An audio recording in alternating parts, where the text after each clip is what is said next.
Praise the Lord. ஆண்டவராகிய இயேசு கிறிஸ்துவின் நாமத்தில் உங்களுக்கு என் அன்பின் வாழ்த்துக்கள்.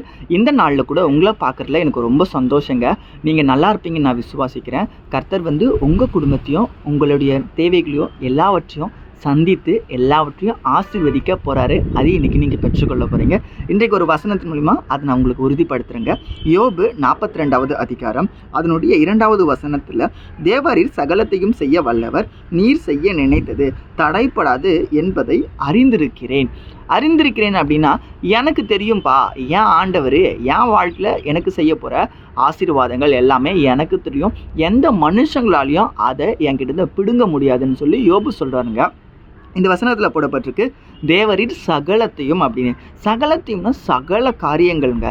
என் வாழ்க்கையில் எல்லாவற்றையும் இன்ச்சு பை இன்ச்சாக எல்லாத்தையும் செய்கிறது ஆண்டவர் தான். அவர் கண்டிப்பாக எனக்காக செய்வார்னு யோபு சொல்கிறாருங்க. யோபு இந்த வார்த்தையை சொல்லும்போது அவர்கிட்ட எதுவுமே கிடையாதுங்க.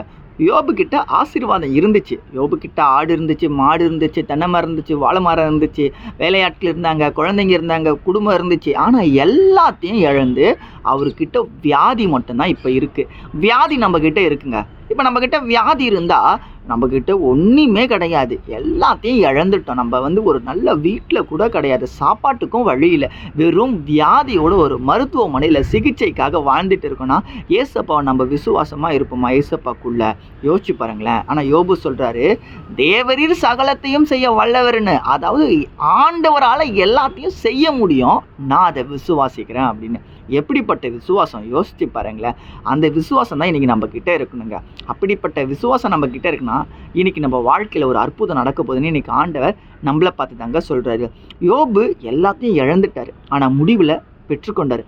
என்ன பிரதர், இழக்கிறதுக்கு ஒன்றும் இல்லை, ஏன்னா பெற்றுக்கொண்டாதானே இழக்கிறதுக்கு. எனக்கு நடக்கும், எனக்கும் கல்யாணம் ஆகும், எனக்கும் குழந்தை பிறக்கும், எனக்கும் கடன் பிரச்சனை மாறும், என்னுடைய வியாதியும் மாறும், நானும் வீடு கட்டணும், 4 பேர் முன்னாடி சந்தோஷமாக சமாதானமாக வாழணும், தலை நிமிர்ந்து நடக்கணும்னு ஆசைப்படுறேன், வேலை இல்லை, குடும்ப கஷ்டம், நிறைய கஷ்டத்தை நினச்சி புலம்பாதீங்க, ஆண்டவரை குறை சொல்லாதீங்க, பொறுமையோடு இருங்க. பொறுமையாக இருந்தீங்கன்னா கண்டிப்பாக நடக்குங்க. யோபுக்கிட்ட இருக்க எல்லாமே இழந்தாலும் முடிவில் அவர் பெற்றுக்கொண்டார்ல. அப்போது ஆண்டவர் இன்னைக்கு உங்களை பார்த்து சொல்கிறாரு, காரிய சித்தியோ கர்த்தரால் தான் கூடுமம்மா. காரிய சித்தின்னு என்னது? கர்த்தருடைய முடிவு உங்கள் மேலே வரப்போகுதுங்க. யோசிப்பு மேலே காரிய சித்தி இருந்துச்சுன்னு வசனம் சொல்லுதில்ல. நிச்சயமாகவே முடிவு உண்டு, நம்பிக்கை வீண் போகிறது வசனம் சொல்லுதில்ல. அப்போ முடிவு இருக்குது. அந்த முடிவு ஆண்டவர் உங்கள் வாழ்க்கை வச்சுருக்க ஆசீர்வாதம் தாங்க. அது கண்டிப்பாக நடக்குங்க. நீங்கள் விசுவாசத்தை விட்டுறாதீங்க. இப்போ நடக்கிற சூழ்நிலையை பார்த்து எதுவுமே ஒரு கணக்கு போட்டுறாதீங்க. நான் கூட நிறைய நேரங்களில் பார்த்தீங்கன்னா நிறைய கணக்கு போட்டு வச்சுப்பேன். இப்படி பண்ணணும், அப்படி செய்யணும், இது பண்ணலாம், அது இல்லை, கர்த்தர் என்ன செஞ்சாரோ அது மட்டும்தான் நடக்கும். அதான் யோபு சொல்கிறாரு, தேவரில் சகலத்தையும் செய்ய நீர் வல்லவர். நீங்கள் செஞ்சதே தடுக்க முடியாதுன்னா நீங்கள் மட்டும்தான் செய்ய முடியும், அதை மனுஷங்களால் தடுக்க முடியாதுன்னு சொல்கிறாரு ஆண்டவர். இன்றைக்கி உங்களை பார்த்து தான் கண்டிப்பாக ஆண்டவர் உங்கள் வாழ்க்கையில் செய்வாருங்க. சகல காரியத்தை நீங்கள் பெற்றுக்கொள்ள போகிறீங்க.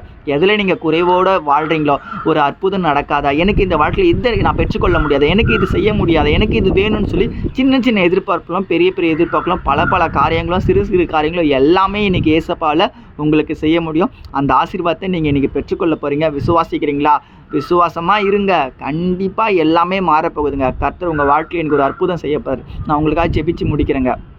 அன்புள்ள தகப்பனே, ஆவியானவரே, இந்த நல்ல நாளுக்காக உமக்கு ஸ்தோத்திரம் ஏசப்பா. இந்த நாளில் கூட பார்த்து கொண்டிருக்க பிள்ளைகள், குடும்பங்கள் எல்லாரையும் ஆசீர்வதிங்க. யோபுல வசனத்தில் சொல்லப்பட்டிருக்கு, தேவரீர் சகலத்தையும் செய்ய வல்லவர், நீர் செய்ய நினைக்கிறது தடைப்படாது என்பதை நாங்கள் அறிந்திருக்கிறோம். இன்றைக்கு பார்த்து கொண்டிருக்க பிள்ளைகள் அறிந்திருக்கிறாங்க. அவங்க வாழ்க்கையில் ஒரு அற்புதம் நடக்கட்டும், தடைகள் மாறட்டும், என்னென்ன காரியங்களில் குறைவுகள் இருக்கோ அதில் ஒரு நிறைவை பெற்றுக்கொள்ள உதவி செய்வீராக. இந்த நாள் ஆசீர்வாதத்தை பலப்படுத்துங்க, நன்மையை காண செய்ய உதவி செய்யுங்க ஏசப்பா. முற்றிலுமாக உங்களோட காயப்பட்ட கருத்தில் ஒப்பு கொடுத்து நான் ஜெபிக்கிறேன். ஏசு மூலமாக ஜெபிக்கிறேன் பிதாவே, ஆமென். God bless you. நாளைக்கு பார்க்கலாங்க.